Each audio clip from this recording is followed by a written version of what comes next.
días. Buenos días. Ánimo, ánimo. Como les informé ayer, vamos a estar poco tiempo debido a que vamos a una gira de supervisión de las refinerías que tenemos en el país, que las estamos rehabilitando y es muy importante. Hay buenas noticias. Una muy buena es que se detuvo la inflación. Hoy temprano dio a conocer el dato el INEGI y ya no hay mayor crecimiento inflacionario. Esa es muy buena noticia para el pueblo, para la gente. Y yo espero que hacia adelante siga la disminución. Ya llegó a su techo, a su límite máximo y va a empezar a bajar. Ese es mi pronóstico. Lo otro que quiero informarles es que ya tomé la decisión de nombrar a Raquel Buenrostro, secretaria de Economía, quien ahora se desempeña como directora del SAT, que ha tenido muy buen trabajo, porque no ha disminuido la recaudación. Yo creo que lo que cuentan son los hechos y es una servidora pública ejemplar.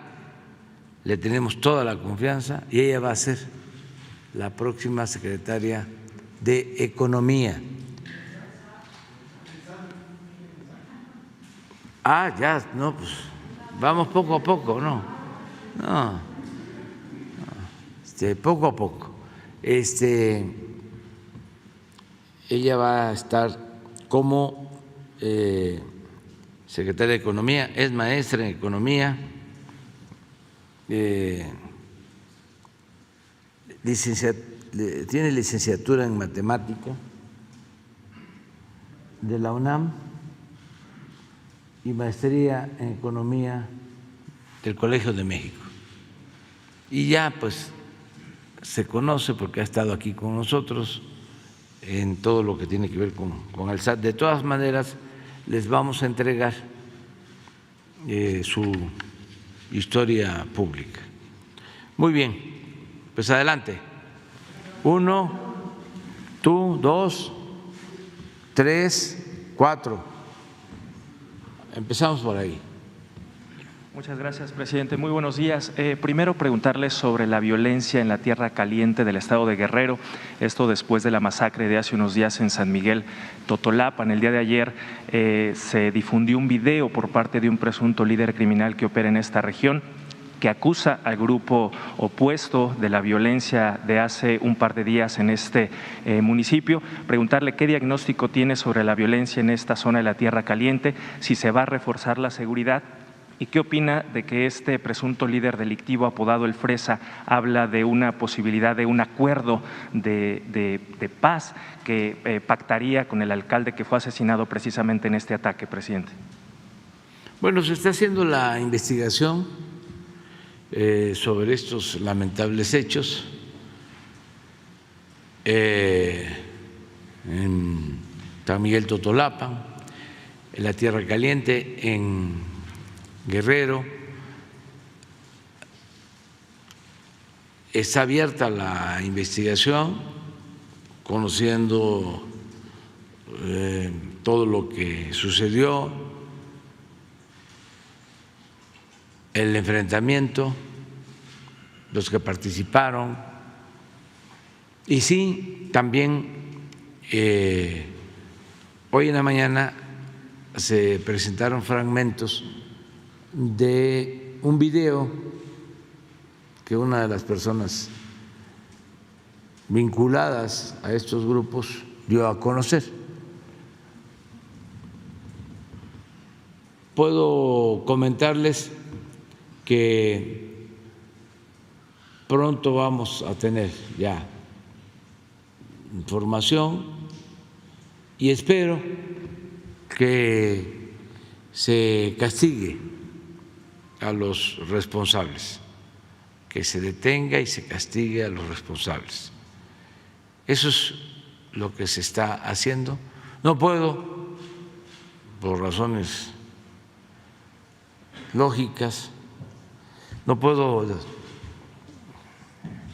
dar más información, pero sí se está actuando porque no se permite en nuestro gobierno la impunidad.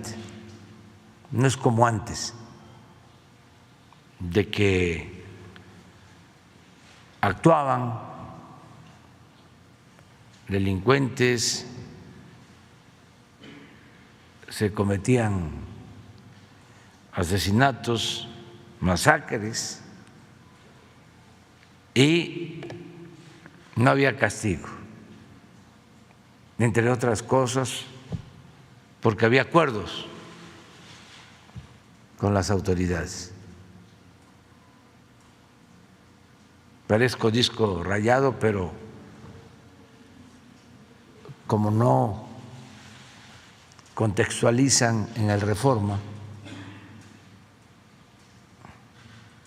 no se habla de que el secretario de Seguridad Pública de Felipe Calderón,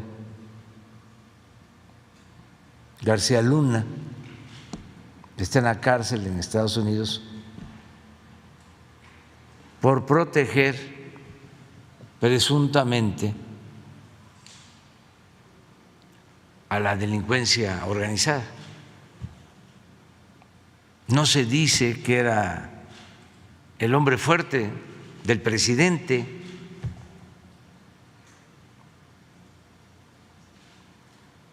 y que protegía a la delincuencia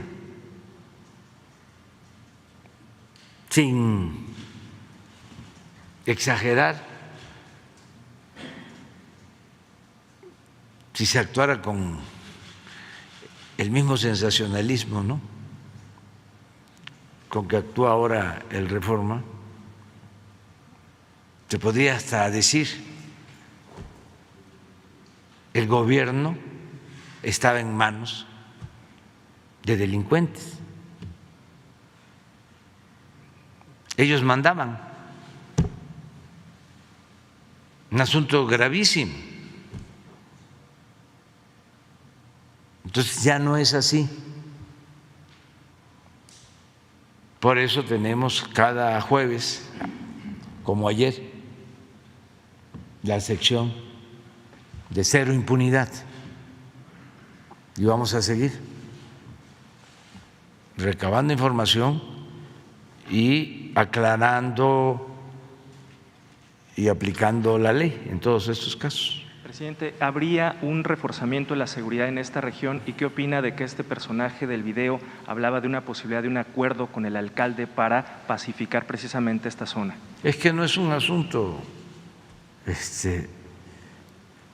de autoridades locales, es un asunto gravísimo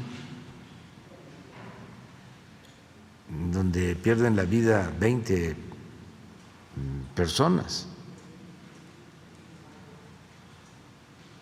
Eso no está para acuerdos, eso está para investigación y para que se aplique la ley. Entonces, ¿reforzamiento descartado por el momento? Sí, y se ha estado atendiendo la zona. Yo les comentaba que hace como un mes se negaron órdenes de cateo, un juez.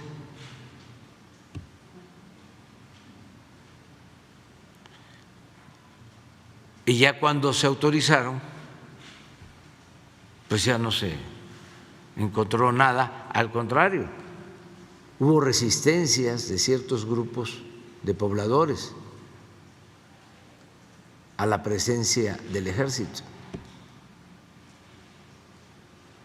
Entonces hemos estado ahí y estamos ahí. Por último, este tema, solo preguntarle si la gobernadora le ha solicitado el apoyo para intervenir precisamente en esta zona ante este tipo de hechos de violencia. Sí, y está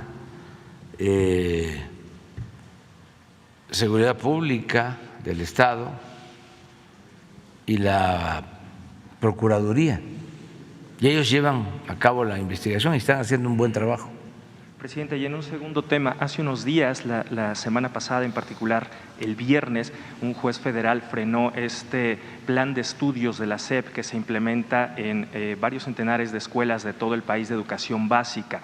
Fue una resolución judicial. Preguntarle… ¿Para qué?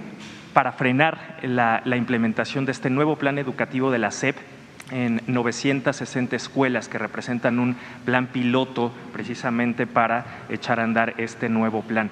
¿Qué opina de esta resolución y sobre todo de las críticas que hizo este juez en el sentido de que, pues es que se pretende experimentar con los maestros y con los alumnos con este plan que no se conoce?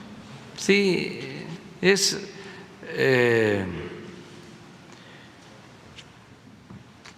natural que esto suceda porque se trata de cambios en los contenidos de libros, de texto,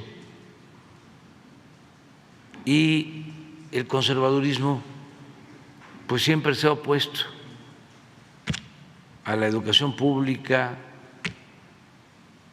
a los contenidos de los libros, solamente cuando ellos los hacen, como pasó durante todo el periodo neoliberal, que los contenidos los contrataban con empresas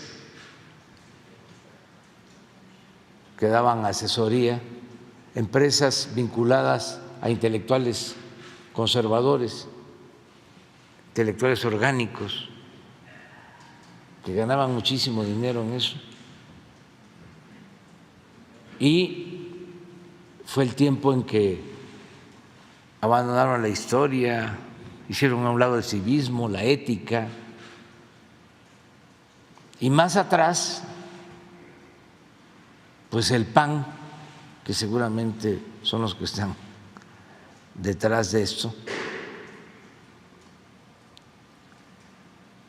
se opusieron durante el gobierno del presidente López Mateos a que se entregaran los libros de texto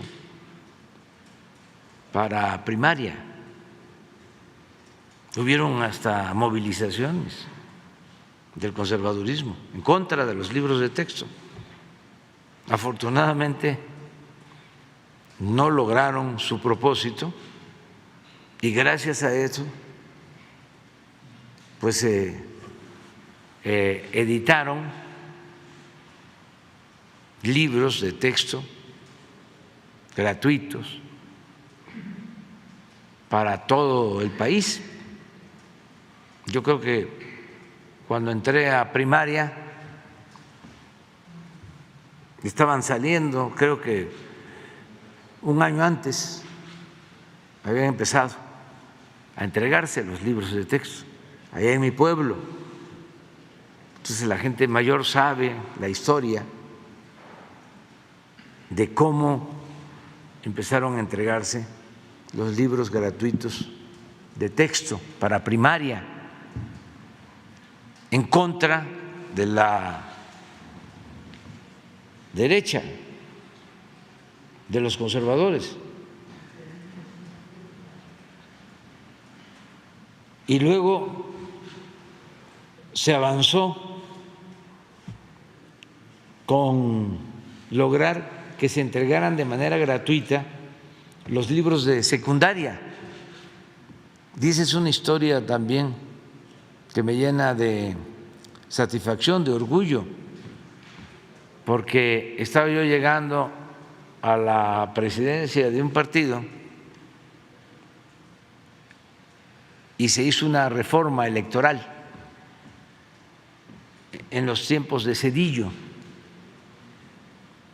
y aumentaron el dinero que se le entrega a los partidos.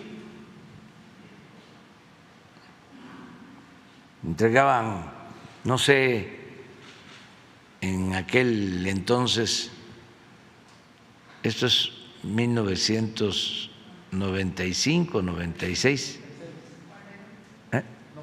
96, como 5 millones de pesos al año. Y de repente, con la reforma, aumentan al partido que yo ya dirigía el presupuesto a 200 millones de pesos, de 5 millones a 200. Entonces nos opusimos y me dijo el presidente Zedillo, ya le voy a ver cobrando el cheque.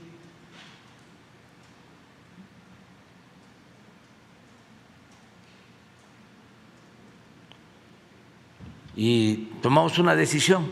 ¿Qué hacemos con el dinero? Y seguimos utilizando el mismo dinero, los 5 millones, y el resto se utilizó para 3 cosas: para crear un fideicomiso y ayudar a huérfanos y a viudas de compañeros que habían perdido la vida luchando por la democracia durante el régimen de Salinas. Hubieron muchos muertos. Entonces, parte de ese dinero era para entregar becas a familiares de los que habían perdido la vida luchando por la democracia. Otra parte fue para poner casas en la frontera en defensa de migrantes, para protección a migrantes. Y otra parte fue para comprar los libros de secundaria, porque entonces, repito, no eran gratuitos, y entregar gratuitamente los libros de secundaria en los municipios donde nosotros gobernábamos. Como hicimos esto y les molestó mucho, estaba un señor Limón en la Secretaría de Educación Pública, Miguel Limón, y Zedillo, presidente, tomaron la decisión a partir de ahí de entregar de manera gratuita los libros de secundaria a todos los estudiantes. Entonces me genera mucha satisfacción contarlo.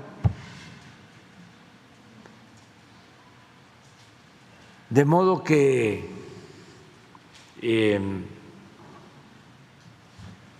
tenemos que ver quiénes están promoviendo estos amparos y vamos a defender la necesidad de que se reformen los contenidos de los libros, porque ya no estamos en el periodo neoliberal o neoporfirista. Ya queremos que la educación sea científica, pero básicamente humanista, que haya un tronco común en donde nada humano nos sea ajeno. Y a partir de ahí, científicos y matemáticos y biólogos, pero un tronco común. Acaba de pasar una cosa en España lamentable, que tiene que ver con ese pensamiento conservador. En una escuela se juntaron jóvenes, adolescentes, y empezaron a gritar consignas contra las niñas, maltratándolas.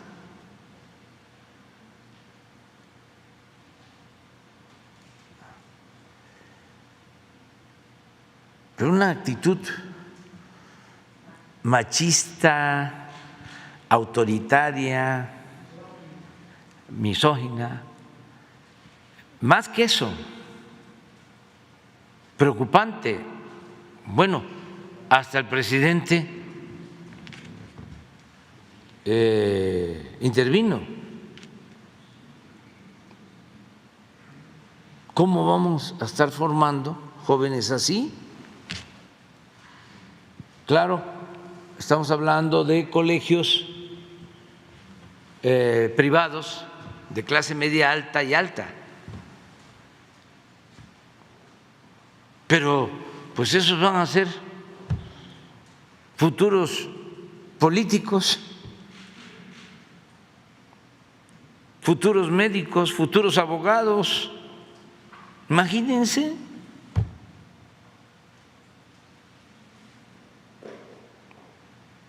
Es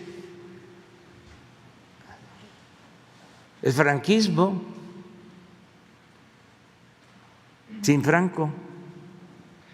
Presidente, la SEP ya anunció que va a impugnar esta resolución judicial, Sí. este freno al plan. Sin embargo, quería preguntarle si van a acatar precisamente esta resolución de Sí, frenarlo sí, o siempre. se sigue implementando el programa. Siempre nos apegamos a lo que decide el Poder Judicial. Somos respetuosos de las decisiones del Poder Judicial, nada más que no nos dejamos. Y qué bien que me lo dices, porque fíjate que yo no sabía. Entonces ahora le voy a dar seguimiento diario y aquí lo vamos a estar tratando. ¿Se puede decir que en este momento no se está aplicando el nuevo plan educativo con base en esta resolución No tengo judicial? la información que me pides, pero voy a indagar. Y sí vamos a ver quién fue el juez, por qué razón. Y acuérdense que son varias instancias, un proceso de estos. Se puede acudir a otra instancia, pues es lo que pasaba con lo del aeropuerto, el Tren Maya. En el caso del Tren Maya nos pararon un tramo cerca de 3 meses, si no es que un poco más, pero al final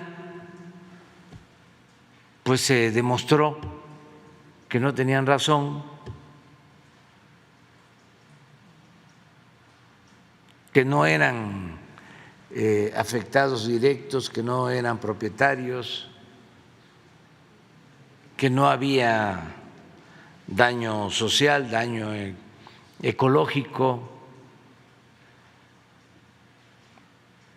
y ya, no tenemos ya amparos. Nunca hemos actuado desobedeciendo un mandato judicial. Y vaya que dejaron un tinglado de defensa de intereses particulares y de el pensamiento conservador, reaccionario, en todos lados, todas partes. tiene uno que estar topando con eso. Y ya lo sabíamos, lo de los libros. Pues imagínense que quisieran los conservadores que continuara la inmoralidad, la hipocresía, el clasismo, el racismo.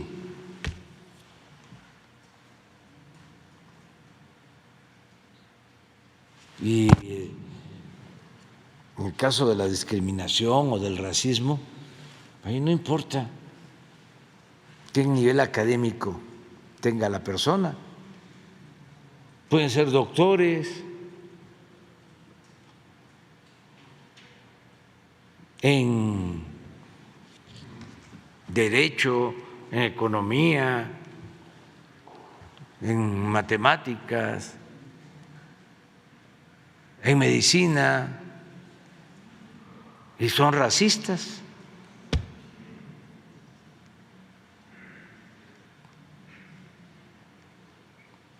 Ayer hablaba yo de la canción de Facundo Cabral. Decía yo, pobrecito mi patrón, piensa que el pobre soy yo. Ellos no se dan cuenta, aun cuando sean eminencias en lo educativo,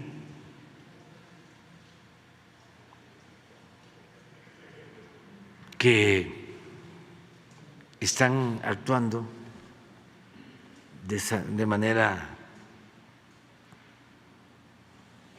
inhumana, inmoral,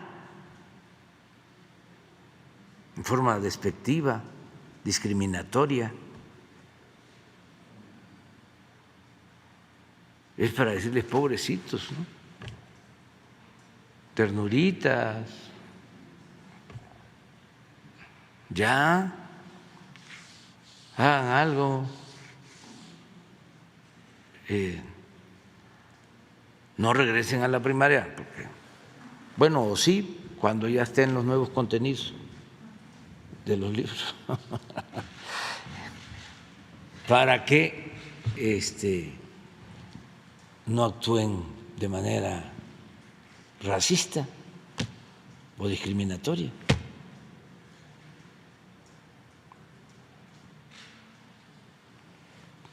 Muy bien. ¿Quién sigue? Buenos días, presidente. Soy Valentina Peralta Puga, reportera de Ecos de Hoy y colaboradora de distintos medios.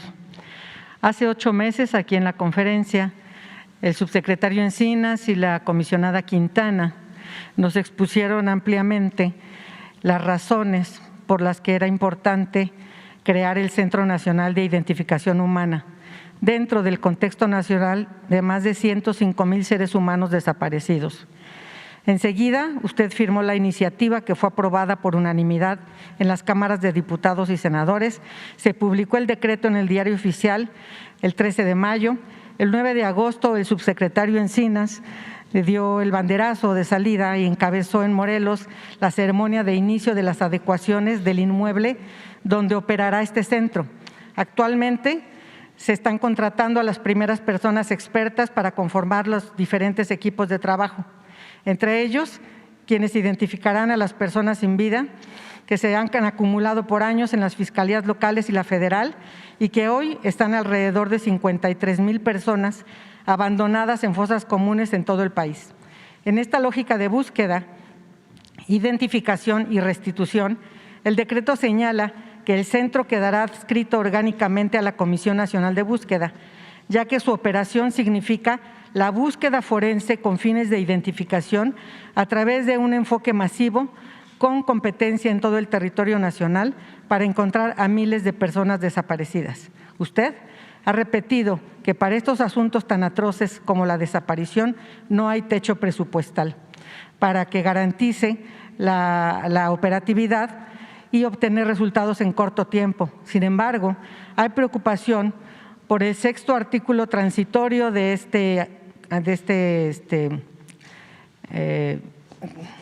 esto que se publicó en el Diario Oficial, de este decreto, que señala que las erogaciones que en este caso deban realizar las dependencias y entidades de la Administración Pública Federal y cualquier otro ente público en el ámbito de sus competencias para dar cumplimiento a lo dispuesto en el presente decreto, deberán cubrirse con cargo a sus respectivos presupuestos aprobados para el presente ejercicio fiscal y subsecuentes, por lo que no se incrementarán sus respectivos presupuestos regularizables. Sabemos que los recursos con que actualmente cuenta la CNB son insuficientes para cumplir todas las encomiendas que ya tiene bajo su responsabilidad y que ahora que el Centro Nacional de Identificación Humana queda también adscrito a la misma comisión, aparentemente sin presupuesto adicional, resulta imposible que también le alcance para que este Centro Nacional de Identificación Humana inicie sin demora, ya que la misma ley establece que este mismo año debe estar operando. Sabemos que la Comisión Nacional ha solicitado un aumento para así poder iniciar, pero la necesidad es que el monto de la asignación de recursos garantice que su operación se sostenga en el tiempo y aumente al ritmo en que se amplíe su cobertura. La pregunta es, presidente, si puede usted convocar la próxima semana al subsecretario Encinas y a la doctora Quintana para que informen sobre el estado actual y en el corto plazo de este Centro Nacional de Identificación Humana, y al secretario de Hacienda, Ramírez de la O, para conocer su prospección presupuestal para la CNB en general y para el Centro Nacional de Identificación Humana en particular para el presente trimestre y el 2023. No hay ninguna limitación presupuestal, no existe. Está la instrucción vigente, porque es un asunto humanitario, de que no falten los recursos y hay presupuesto. ¿Podrían acudir ellos la próxima semana a informar? Sí, pero yo le voy a dar más información porque estoy pendiente. ¿Qué día podrían No solo venir? de este caso, Claro. sino de todos. Estoy pendiente de que los programas prioritarios cuenten con presupuesto y estoy pendiente del ejercicio de ese presupuesto. Y le puedo decir de que hay presupuesto suficiente, incluso que hay un subejercicio en lo que me está planteando. Y ya está la autorización para que todo lo que se requiera se autorice. A ver, pero se lo voy a aprobar. ¿Podrán ellos acudir? Si hay un subejercicio… Sí, pero todos los días veo a Alejandro Encinas. Claro, hay un subejercicio porque antes las comisiones locales de búsqueda recibían dinero del gobierno federal siempre y cuando cumplieran ciertos requisitos, y cuando no los cumplían pues no se les daba ese recurso, y ese recurso no se podía usar a la bolsa de la misma tema. Por eso se registra como subejercicio, pero realmente lo que pasa es que la norma no permitía que se usara para el mismo tema de búsqueda. Pero como tal, no es subejercicio porque no se haya ocupado, no se haya necesitado, sino porque así estaban dadas las circunstancias. Afortunadamente ya se cambió ahora en mayo y es posible que todo lo que las entidades no cubran se pueda usar desde el gobierno federal para el mismo tema. Sí, no hay problema. ¿Cuándo podrían venir, presidente? Mañana o pasado, o sea… En la próxima semana. Sí, puede hablar Encinas, Alejandro, con Juan Pablo de Botton, subsecretario de Egresos. Pero ahora le voy a mostrar. ¿Por qué no le dices a Juan Pablo que si me envía el último reporte sobre programas prioritarios, ¿sí?, y sobre ejercicio de presupuesto? O sea, porque no hay problema, ¿sí? Y está autorizado.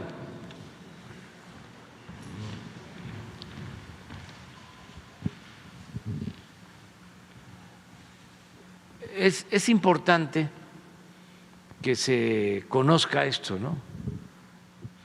Es parte de nuestro trabajo. Esto es lo que se tiene autorizado y hasta ahora, el 5 de octubre, el corte, traemos 72.5 de ejercicio presupuestal en todos los programas prioritarios, en unos más, otros menos. Los prioritarios sociales, 76.5. Esto es con relación al 21 y 22, ¿no? Comparando. Pero luego viene un desglose, programa por programa. Pásalo. A ver si lo tienen. Aquí están todos los programas de bienestar. Por ejemplo, pensión a adultos mayores. La autorización, 237,000 millones. Ejercido, 202,000.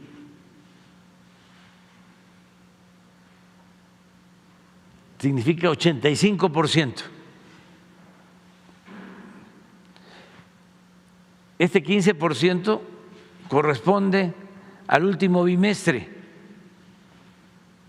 de la pensión, porque ya se pagó septiembre y octubre.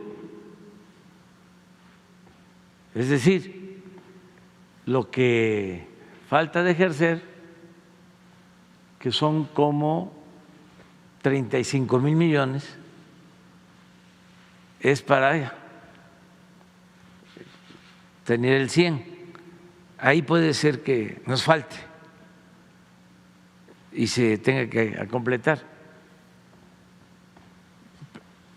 Personas con discapacidad, 71.9 hasta ahora ejercido. Es un presupuesto de 20,000 millones. Y así, becas, 80,000 millones. Fíjense aquí, 59.2, porque deben de estar pagando. Es que son 11 millones de becas. Me da mucho orgullo poder mostrar esto, porque nunca en la historia de México ningún gobierno había destinado tanto al bienestar. Pero a ver, pásale a otros. Estos son las obras.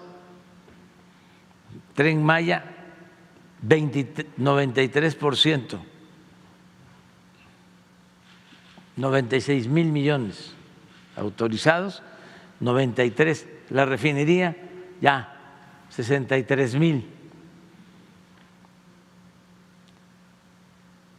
100%, y ahí vamos a necesitar, porque estamos integrando y ya en periodo de prueba. Hoy voy para allá, precisamente. Y así, en todos los casos. Pero síguele, porque hay otros. Vacunación. La nómina educativa de Michoacán, que es algo especial, que iniciamos federalizando, porque no se les pagaba a los maestros. Aquí está. Búsqueda de personas desaparecidas, 740 millones. Ejercido 72.3, o sea, sí tienen recursos.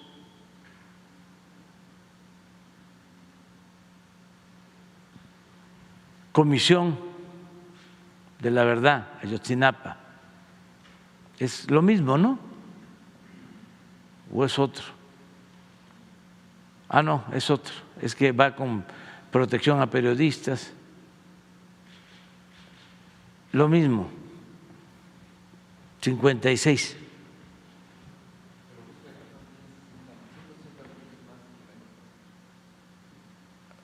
Tú dices esto, sí, de 583 del año pasado, en búsqueda de personas, porque también hay mucha desinformación, a 740. Sí, Y la comisionada acaba de pedir 300 más, de esos 700 pidió 300 más para completar 1,000 y sí, poder… pero no hay ningún concluir. problema. Muchas gracias. Sí, es cosa nada más que se haga el trámite, porque si hay subejercicio en algunos proyectos por alguna razón, pues se llevan a cabo transferencias de un programa a otro. Bien, gracias, presidente. Mi segunda pregunta tiene que ver con un tema que usted plantea recurrentemente en estas conferencias sobre algunas organizaciones civiles. Señala que se erigen como defensoras de derechos y para obtener dinero usan como materia prima a miles de víctimas en México. Nosotros tenemos casi 12 años investigando y constatando muy de cerca el entramado operativo de personas y grupos de verdaderos empresarios de los derechos humanos, que en medio de las tragedias han buscado y ganado fama y fortuna.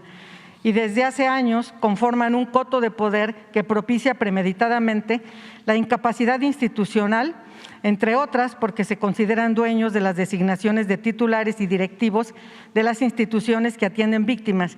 Y entonces así insertan alfiles que diseñan procesos ineficaces para que ante la falta de resultados en las instituciones ellos sigan señalando violaciones del Estado mexicano y con ello se reinicie este ciclo perverso para que sigan obteniendo recursos y controlando el desarrollo de las instituciones mientras administran el dolor de las víctimas. También tienen como estrategia ir trepando sobre las víctimas para alcanzar reflectores y altos cargos. Hay múltiples ejemplos. Uno muy evidente, al que usted se refiere constantemente, es el senador sin partido, que usted ha llamado falsario. ¿Cómo detener el abuso de estos personajes? Usted declara con frecuencia que como principio real para resolver las problemáticas se debe ir a las causas y atenderlas. Si las víctimas de delitos graves están a merced de estos, que usted también ha llamado buitres y sopilotes, es porque una de las razones es que las instituciones están atomizadas y dejan vacíos que estos pseudodefensores aprovechan para llenar o aparentan llenar, lucrando con el dolor y la desesperación de las víctimas a las que el Estado ha negado resultados de justicia. En la medida que la respuesta institucional sea eficaz y eficiente, es que estos mercenarios se quedarán sin materia para hacer creer a las víctimas que son sus salvadores.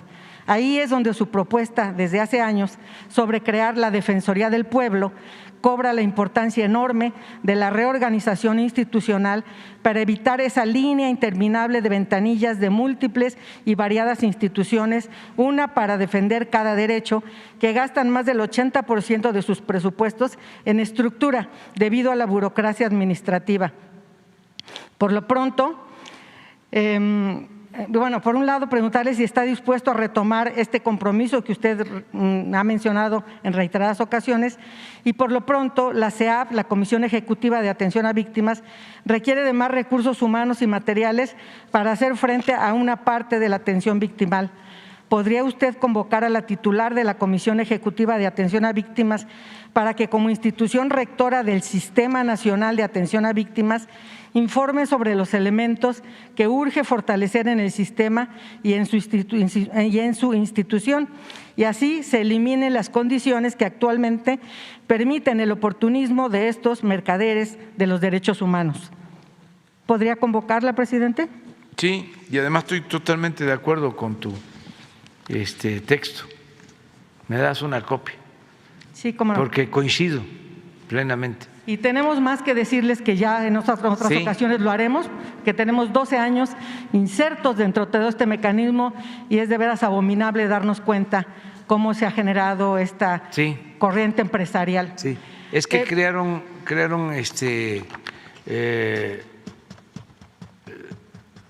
unas estructuras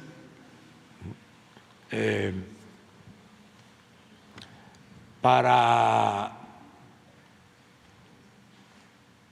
favorecer a la oligarquía y permitirles saquear y actuar de manera autoritaria. Claro que sí. Nulificaron el Estado social de derecho. Entonces crearon todos estos organismos autónomos, supuestamente, pero esa fue una estrategia. La otra, complementaria, fue impulsar las organizaciones de la llamada sociedad civil, porque necesitaban legitimarse para robar, para violar derechos humanos. Entonces proliferaron esas organizaciones de la llamada sociedad civil como hongos después de la lluvia. Surgieron y se volvió un negocio lucrativo para muchos. Entonces hay pseudo defensores de derechos humanos, pseudo ambientalistas, pseudo defensores de campesinos, pseudo defensores del movimiento obrero. ¿Se imaginan ustedes cuánto se llevaban? Y se siguen llevando. Del presupuesto estas organizaciones.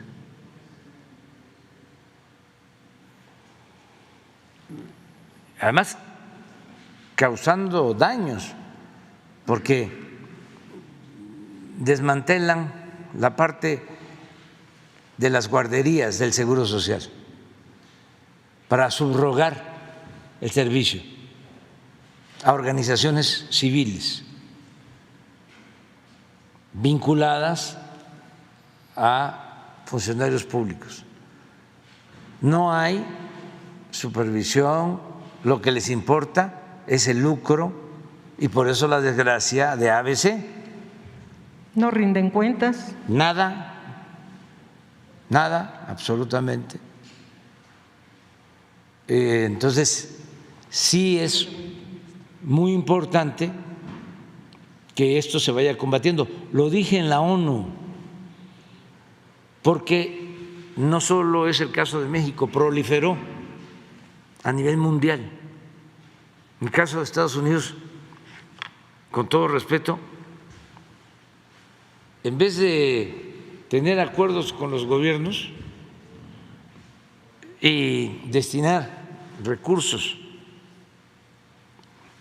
de cooperación económica a países pobres a través de sus gobiernos legítimamente constituidos, predomina la idea de que los gobiernos son corruptos y que entonces hay que entregar esos apoyos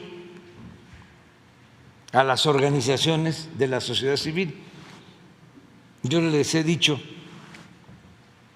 con todo respeto y franqueza, pues por eso no se avanza. En el caso de Centroamérica, la ayuda, la poca ayuda, en vez de entregarla a los gobiernos y cuidar de que no se roben el dinero, se le entrega a organizaciones de la sociedad civil y se queda el dinero en los aparatos burocráticos, en expertos de la sociedad civil que viven de administrar la desgracia, el conflicto, el dolor humano. Se volvió una actividad de las más lucrativas. Esto durante el periodo neoliberal en el mundo. Entonces sí es importante regresarle al Estado su función social, que el Estado cumpla con su responsabilidad social y que el Estado no viole los derechos humanos, que deje de ser el violador principal de los derechos humanos, como sucede en todo el mundo. Claro. Pero no es fácil porque se creó un aparato que domina mucho en la ONU, en las organizaciones internacionales de defensa de derechos humanos. Son como una especie de Fondo Monetario Internacional, pero en lo relacionado con lo social. Todo eso lo fueron desarrollando. Entonces, sí hay que seguir insistiendo en que las cosas cambien, y aquí en nuestro país hemos avanzado. Por eso es el enojo también, porque se llevaban muchísimo dinero del presupuesto. Entonces, si se le va a apoyar al adulto mayor, ese dinero todo le llega de manera directa al adulto mayor, es su pensión, no es el instituto para la atención al adulto mayor, la Secretaría de Atención al Adulto Mayor, el fideicomiso. Pues imagínense si hubiese un instituto o una secretaría para el adulto mayor, un aparato burocrático enorme, ahí se queda el presupuesto y no le llega a la gente. Las organizaciones campesinas supuestamente independientes en el gobierno anterior, en los gobiernos anteriores, recibían miles de millones de pesos, no rendían cuenta y los líderes se hicieron millonarios. Si acaso le entregaban a la gente migajas, despensas, y ellos se quedaban con los recursos más cuantiosos, ¿no? Entonces, eso no. Una de las cosas que yo celebro que se está haciendo es entregar de manera directa. Ya vamos a terminar las 2.700 sucursales del Banco del Bienestar. Entonces, con una tarjeta, el adulto mayor va y saca lo que por derecho le corresponde.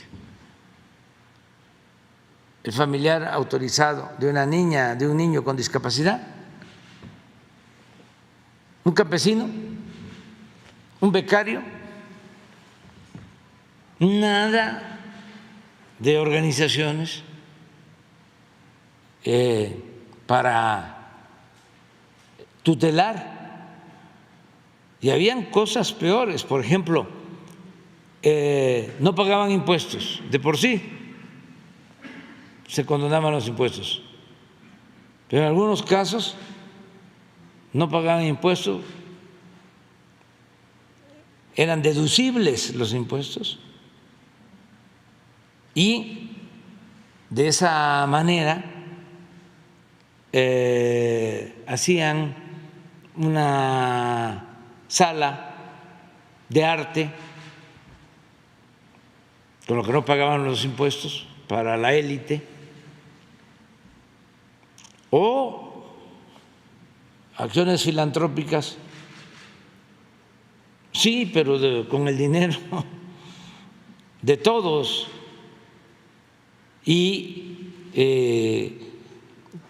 considerando gastos excesivos y era presumir con sombrero ajeno. Entonces de repente eran muy caritativos. Todo eso se terminó, ahora todo el presupuesto va directo a la gente. Ya me tengo que ir, si no, no voy a llegar. Nada más por último le quiero entregar esto que le mandan 3 familias a las que les cambió usted la vida. Bueno, son los 3 jóvenes de Balancán que estaban detenidos injustamente. Sí. Rosa Isela hizo toda la gestión, el presidente del Tribunal Superior de Justicia los atendió personalmente. Todo es una hamaca. Se generó, es una hamaca. Y ¿cómo me conocen? Y las palabras que le dicen es: señor presidente, este regalo que hoy le enviamos no es costoso, pero sí valioso. Es una hamaca de las muchas que aprendimos a tejer en el penal durante casi 2 años de prisión injusta. Fue hecha con nuestras lágrimas de hombres hundidos en la desolación, impotencia, frustración y ese miedo que tenemos la gente pobre cuando caemos en manos de autoridades corruptas y sentimos que la justicia nos queda muy lejos. Pero a partir de su intervención para que se investigara la verdad, nuestros dolores se convirtieron en gran ánimo y profunda fe. Se la entregamos para que cuando descanse sobre ella y esos miles de hilos con que está hecha lo cubran como símbolo de todas las vidas a las que nos ha devuelto la luz y esperanza en el presente y el futuro como presidente de México, con respeto y gratitud, Aníbal, César y Juan Carlos. Bueno, me les da las gracias y un abrazo cariñosísimo. Y sí saben, yo aquí, ahora en Palacio no se puede, pero en la casa sí tengo mis hamaqueros y como se acostumbra en el sureste, está la cama y arriba la hamaca. ¿No es así? Y cuando hay calor arriba y hay un poquito de frío, a la cama. Entonces ya la vamos a disfrutar. Ya, quedamos pendientes. Te la doy.